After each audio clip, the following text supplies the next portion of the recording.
Welcome to How to Live Slow, the podcast where we discuss slow living for the modern woman and help you design an intentionally slower family life. I'm Rachelle Glendon, your personal slow living coach and host of this podcast. I know all about busy, but I love living slow. Enjoy the show. Well, hello and welcome to another episode of the podcast. This is a really fun one. I am back from my trip overseas where I flew to the UK on my own. I left the kids and my husband at home and I'm back. But before I get into this, because I'm very enthusiastic today, so I'm probably going to be all over the place. So I just wanted to say welcome to the podcast. I hope you're really, really well. I hope you are enjoying or have enjoyed your Easter and all of those beautiful things. The change of the seasons is finally here. The temperatures are dropping here in the Southern Hemisphere, and I know from experience that spring has definitely sprung in the Northern Hemisphere. It's a beautiful time of year all around the world. Hopefully all of the intense weather systems have cleared up everywhere. The floods are over, all of that stuff. So I hope that you are feeling that more mellow energy wherever you are. But yeah, today I wanted to talk with you about travel and about my experience flying from Australia to the UK on my own. But before I do that, I've got to tell you a story about how this all came about. Well, there's a lot of ways that it came about. The details and specifics of how it actually eventuated that I flew to the UK by myself is one side of the story, but there is another part that comes well before. And if you're a mother, you probably understand this feeling of, it's not that you want to get your old life back. It's just this wondering or questioning of, is there going to be a time when my kids aren't going to need me as much? Am I ever going to be able to step aside from my mothering responsibilities and be able to do the things that light me up? And I know I experienced this. I hands down love being a mother. It's the best thing that has ever happened to me through all of my work and career and university study and everything. The most fulfilling thing and the most comforting thing that I've found in many ways has been becoming a mother and growing and experiencing childhood, a beautiful, calm, slow childhood alongside my kids. My childhood was very, I don't know what the word is. It was different. It was up and down. My mother has mental health issues and that created a lot of trauma in my childhood. So being a mum and experiencing what a childhood can be like in a beautiful, calm way has been very, very healing for me too, as well as, personal growth and all of that. So it's excellent. But there is one part of me that's like, all right, well, what about the things that I want to do that it feels like you can't do to the level that you want to do when you have kids? Like us as moms, we sacrifice and we give up a lot of the parts of ourselves that feel selfish. A lot of us sacrifice or willingly give up parts of our career and all sorts of things. Now, for me, I want to go back to a story that happened last year when I went on a 12-hour hike up Mount Barney with my friend, and we went with a group of people, and that's a 2-hour drive away. So we had been training, this was I think August last year, we had been training all year for this long hike up the tallest mountain in Queensland. I'm pretty sure it's the tallest mountain in Queensland. And we hiked up there. So we trained all through the year. We did at least one long walk a week when the kids were at school. And I sacrificed my working hours so that I could train for this because I only had Lewis in daycare 2 days a week at this stage. And so that meant that half of one of those days was taken up with walking training, but I was totally on board with that because I know that there are things in my life that are more important than just work. And I have to lead by example in pursuing a slower life. So anyway, it felt like a big thing. Like this is a big milestone in my life to do this big hike. It was 2 hours drive away. And then the hike itself took us about 12 hours. And then it was a 2-hour drive home. And we drove and we did it all in one go.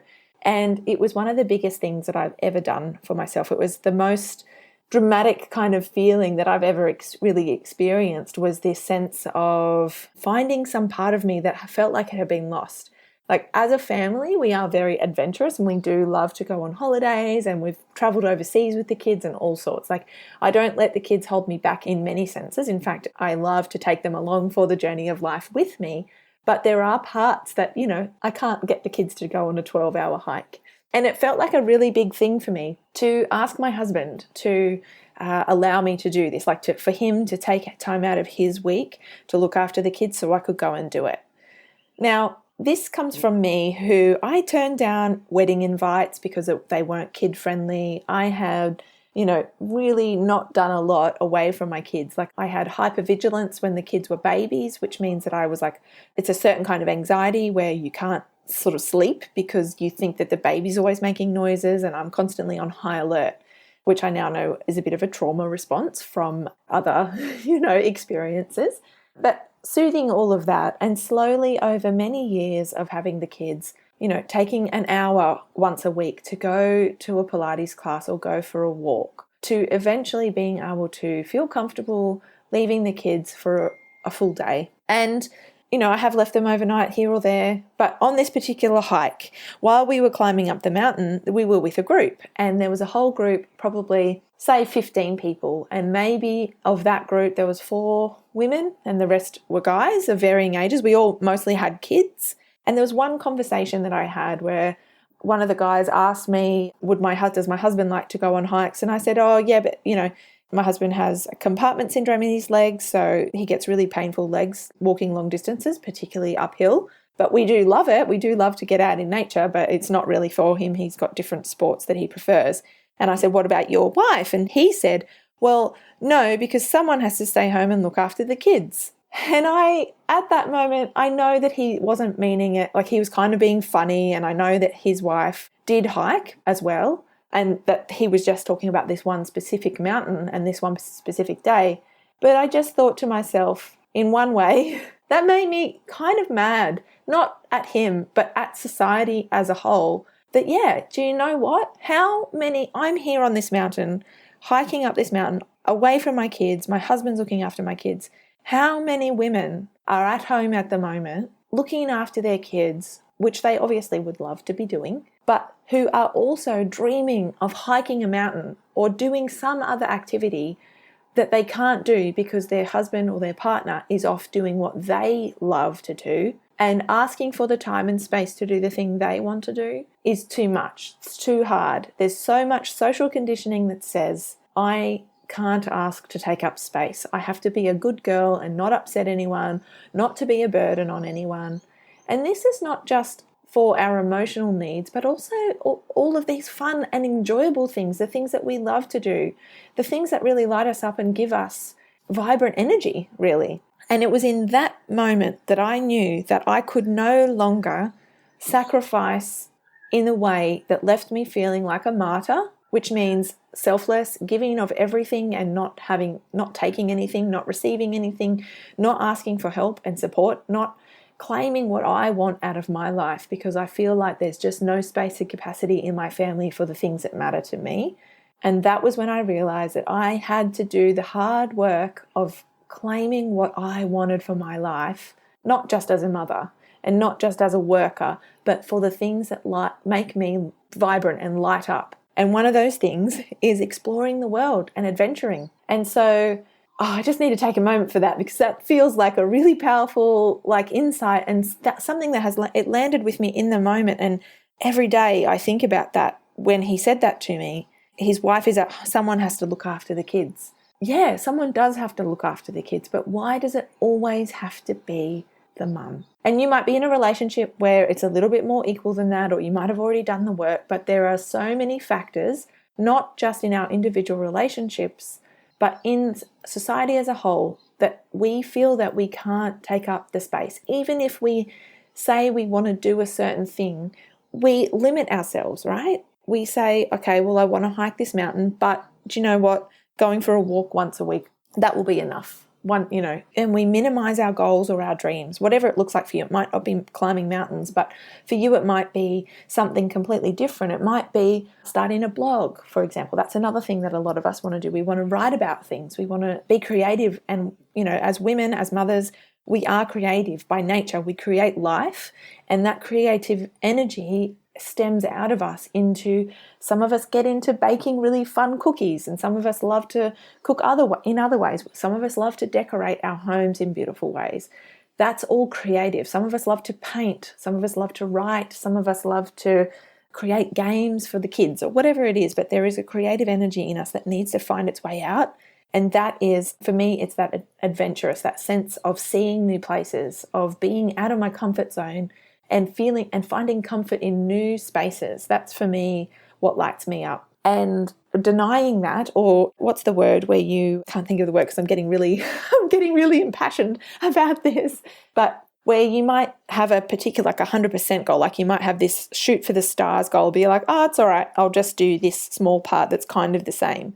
Like if you go traveling and you go, all right, for example, you might see a church and you'd love to go into the church to have a look inside. But just being on the outside, you go, oh, I don't want everybody to get annoyed or bored or have to wait for me, so I won't go in there. You just travelled across the world to see the church, but you convince yourself it's okay not to go inside and have a look from the inside and the beautiful, architecture on the inside, because that would be taking up too much space.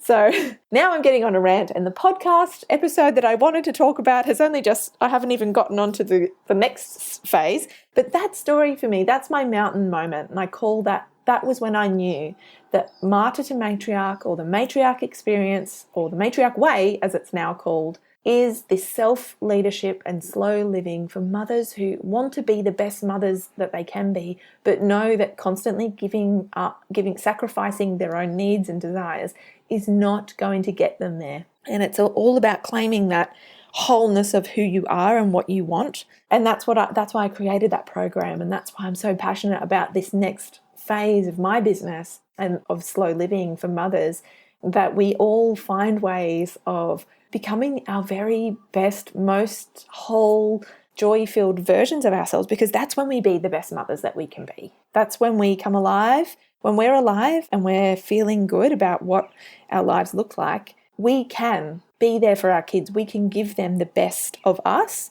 and then they get a better experience. And I think that that's so important, so much more important than we realize. And I think what I'm going to say there is, the thing is, like, it's maybe this is a feminist issue. This is all of the work that I've been talking about, all of the guests that I've had on here as well, is that we are constantly told that society needs to value motherhood and the work of mothering, the caring work, the unpaid, unseen, invisible, emotional and mental labour that we do as mothers is not recognised. It's not valued by society. So mothers are put on this pedestal, but mothering is not valued. In a society where we need to place a dollar figure on everything that we do, the actual stuff that goes into being a mother isn't valued by society. And the thing that a lot of us don't realise, or maybe we haven't put two and two together, is that we are society. So while, yes, it is our responsibility to try and change the views of society, and how do we do that? By actively changing the way we value ourselves, by putting our own needs first, by prioritising our own coming alive, our own joy, because then we can influence and inspire, or even inspire all of that, other women in our lives to do the same. Because as much as, I know, like when I was announcing to everyone in my friends group, like I'm going overseas for 2 weeks, I know that it's like quite an uncomfortable thing to see a mother in one sense. It's uncomfortable to see them do something for themselves, because then it kind of makes you think, well, how could that be possible? That's never going to be possible for me. Well, that's where it takes time. It takes one conversation after another, and it takes commitment to doing some internal work, to valuing yourself, to then go on to be able to ask for the support that you need to make it happen, and to believe that you deserve it. And that, when you do that work internally, that is when you can shift the views of society, because when more women are doing what's right for them and what they need to feel good in their lives, and the flow and effect and the benefit is clearly evident that our kids are benefiting from that, then it's going to change the way that society values and sees motherhood and the things that we do. And when society values motherhood more, then society wins, because eventually we've all got mothers, and we've all experienced, we all are either mothers or have mothers, and we all know how important it is to have a happy mother who can be there to support us and emotionally and physically be there for us. in ways that we need. And we all know that a lot of childhood trauma and a lot of our emotional issues as an adult stem from the way we experienced our mothering from our mothers, and how that measures up from,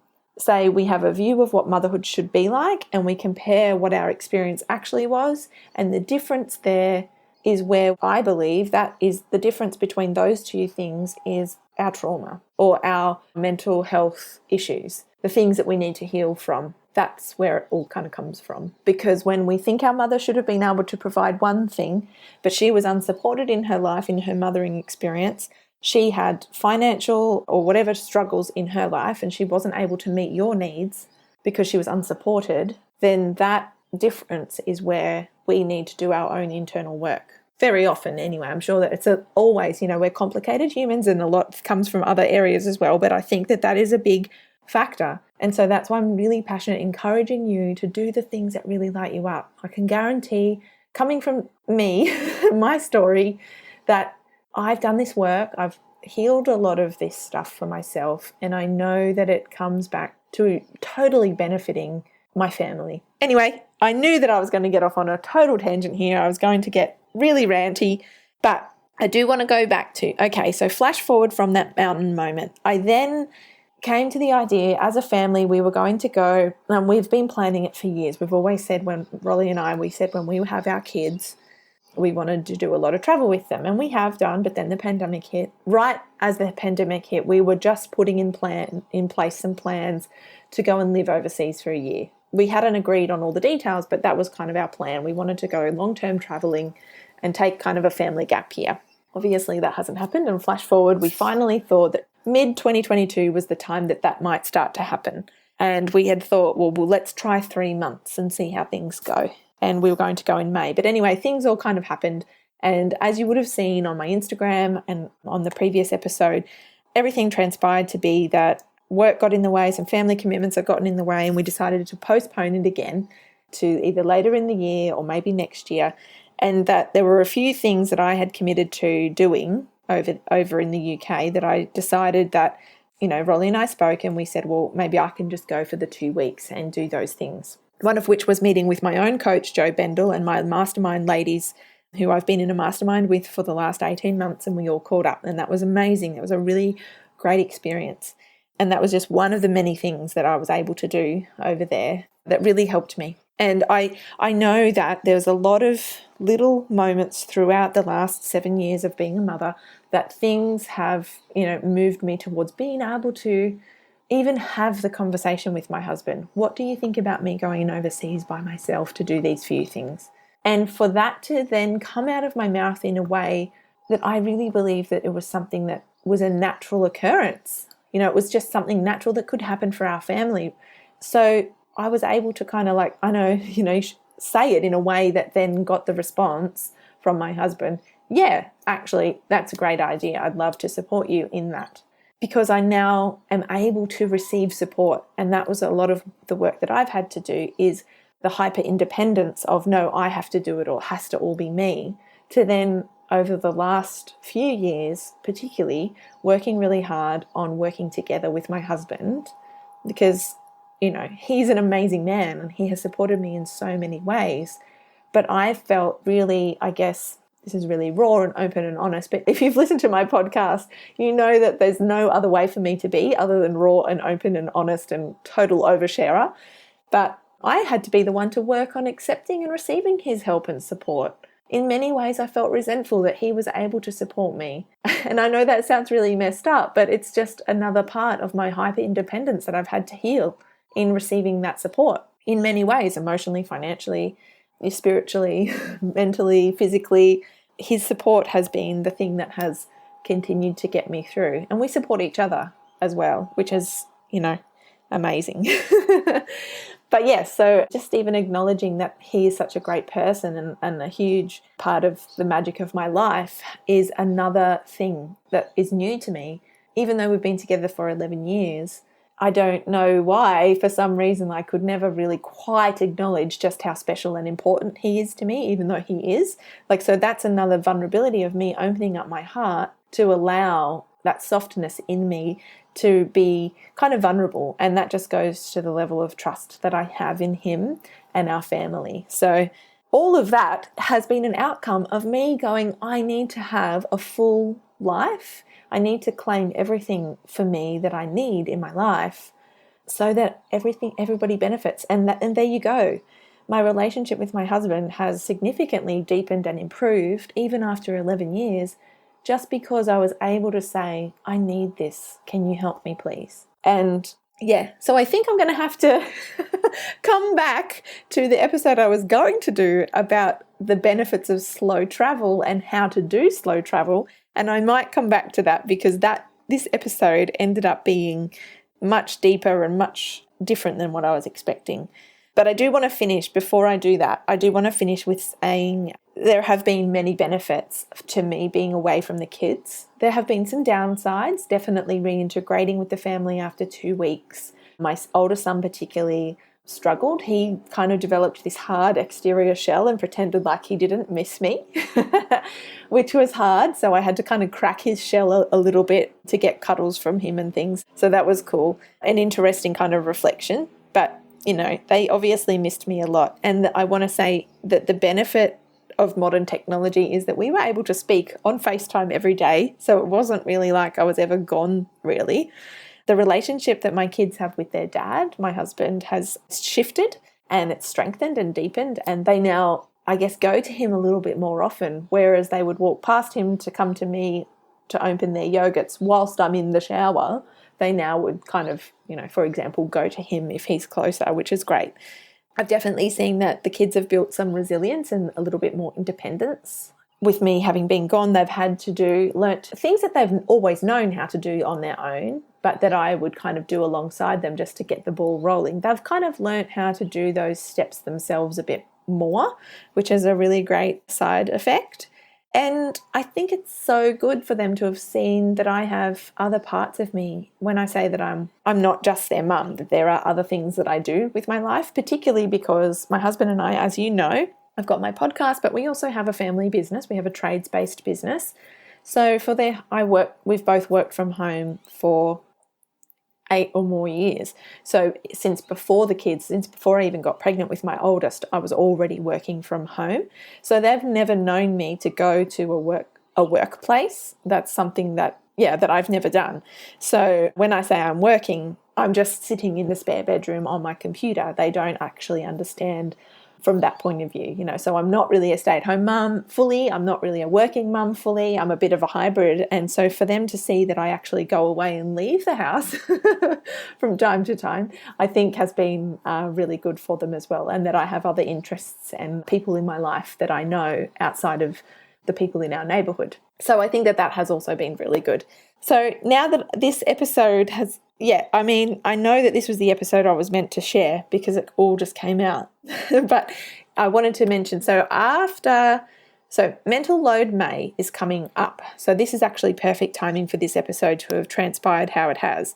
So Mental Load May is my 4-part series that's happening in May. So there's 4 episodes about how to share the mental load and going on beyond sharing the mental load to a better place, to a place where, things just flow more dynamically within your family and that you can put down a lot of the mental load from a slow living perspective as well.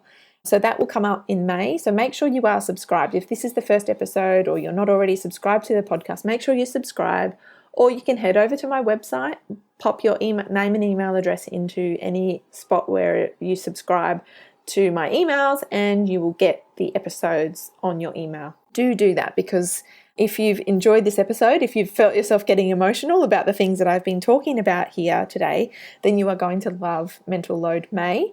It's all about how to get to that place of being able to go away for 2 weeks overseas if that's the thing that you wish to do, or whatever it is that you wish to do with your life.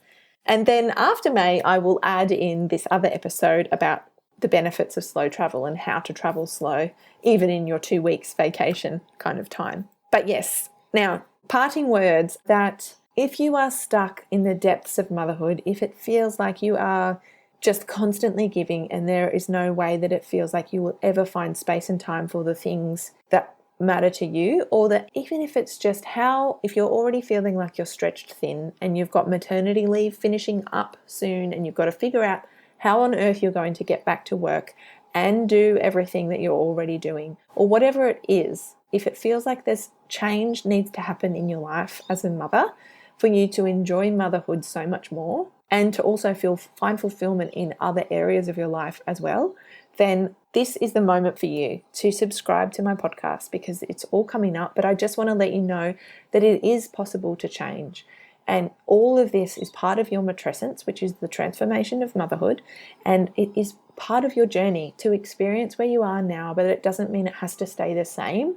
There is lessons to be learned in where you are now, but there is a possibility for things to shift and change for you if you're willing and ready to claim what it is that you need and what it is that you want. And even if you don't know what those things are yet, because you're so deep in the giving of motherhood, take some time and you will be able to see yourself in it all again. I promise you that. So yeah, do subscribe, and I can't wait to share this Mental Load May coming up with you.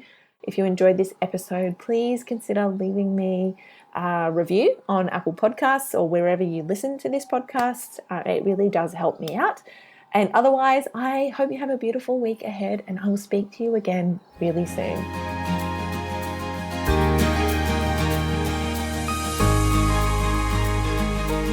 That's it for another episode. Thank you so much for joining me today. If you'd like to connect further, the show notes from today's episode, including all the social links and free resources, are over on my website, howtoliveslow.com/podcast. Have a beautiful week ahead, and I'll speak with you again soon.